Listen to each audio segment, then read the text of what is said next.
15, le verset 9 à 13. Il a dit, comme le Père m'a aimé, moi aussi je vous ai aimé. Demeurez dans mon amour. Si vous gardez mes commandements, vous demeurerez dans mon amour. Comme moi, j'ai gardé les commandements de mon Père et je demeure dans son amour. Je continue. Je vous ai dit ces choses afin que afin que ma joie soit en vous et que votre joie soit accomplie. C'est ici mon commandement, que vous vous aimiez les uns les autres comme je vous ai aimé. Personne n'a un plus grand amour que celui-ci qui laisse sa vie pour ses amis. Donc le Seigneur ici exhorte ses amis, c'est-à-dire ses apôtres, qui étaient encore des disciples, ses disciples, à demeurer dans son amour, dans l'amour qu'il leur a montré, à demeurer dans son amour. Non seulement à demeurer dans cet amour, mais à s'aimer les uns les autres. Et que c'est en cela que les païens reconnaîtront qu'ils sont des enfants de Dieu. Donc, le Seigneur nous exhorte aussi de nos jours, parce que ces paroles n'ont pas été seulement adressées aux apôtres, mais ces versets sont aussi adressés à nous, car il est écrit que tout a été écrit pour nous servir d'exemple. Donc voici que le Seigneur nous exhorte à demeurer dans l'amour.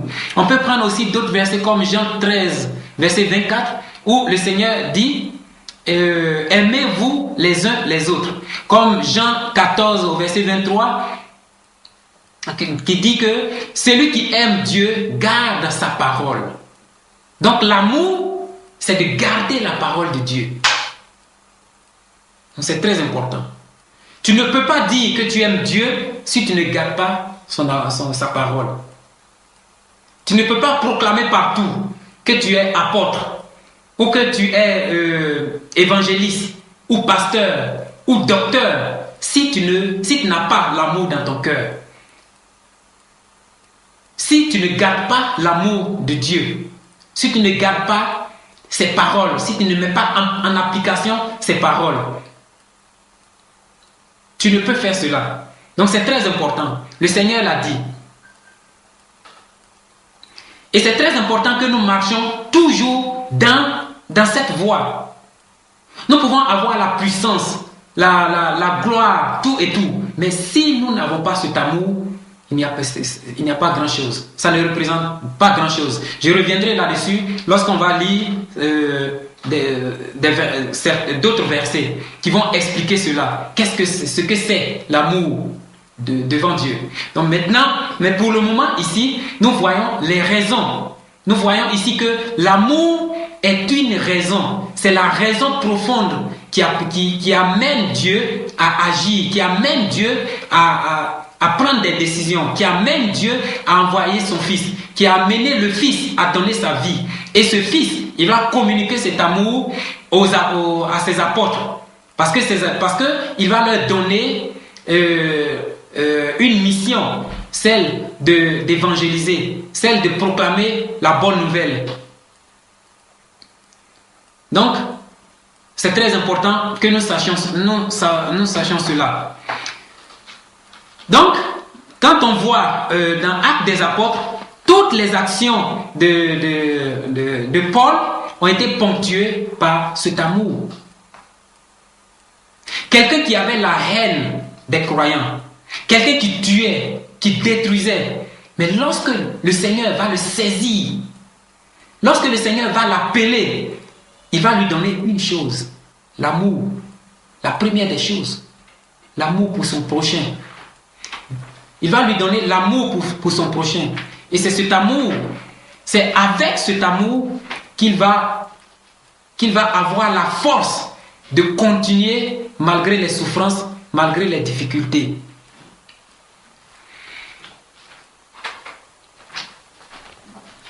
Donc continuons encore ici. Là, je disais tantôt que tout a été écrit, pas seulement pour les apôtres, mais aussi pour nous. Donc, nous aussi, tout ce que je viens de dire nous concerne aussi. Dieu leur a donné l'amour avant le début de leur ministère.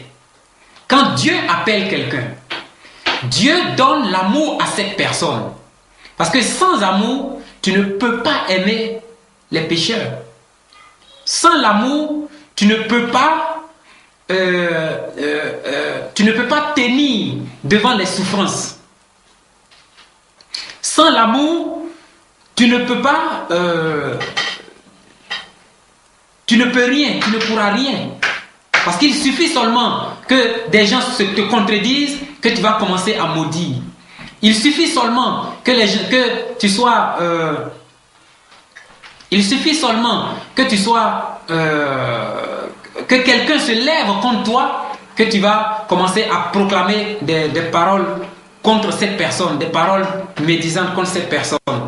Donc, Christ nous a donné, quand Christ appelle quelqu'un, il lui donne non seulement la force, la puissance, la connaissance, mais il lui donne aussi l'amour. Et c'est très important.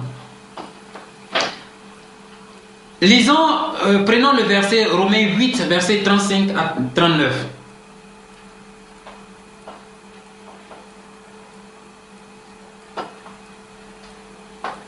Romains 8, verset 35, qui nous dit cela. Qui est-ce qui nous séparera de l'amour de Christ? Est-ce les tribulations, ou détresse, ou persécution, ou famine, ou nudité, ou péril, ou épée? Je lis dans la version de Louis II. Romains 8, 35.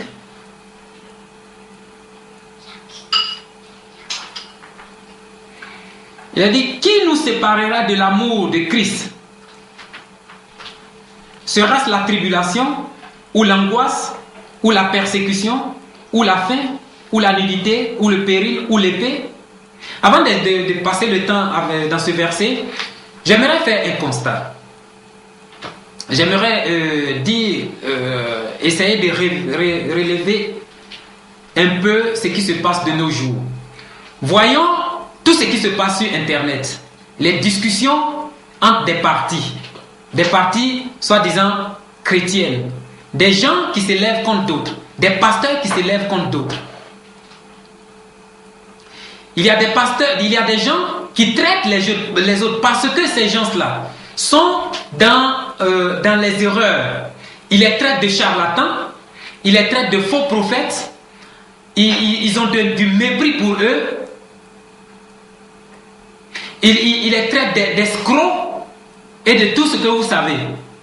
Il y a même, j'ai trouvé même une vidéo sur Internet du groupe qu'on appelle ANJC. Le titre de cette vidéo c'est Église où es-tu? Version Douglas. Et cet homme, ce frère, prêchait et à un certain moment de sa prédication, de son enseignement, il s'est tourné vers son apôtre et il a dit, je cite, apôtre, c'est pour cela que je suis d'accord avec toi. S'il faut prononcer des paroles pour qu'il y ait des morts, pour que la crainte de Dieu soit restaurée. Mais je ne comprends pas cela. Le frère est d'accord que son apôtre dise qu'il faut prononcer des paroles pour que des gens meurent, afin que la crainte de Dieu soit restaurée. Et ceux qui doivent mourir, ce sont des gens, des pasteurs, des gens qui croient en Dieu, mais qui sont dans les erreurs, qui volent l'argent, qui volent la dîme, qui prennent la dîme, ou qui couchent avec les femmes, qui font de n'importe quoi, qui sont dans le péché.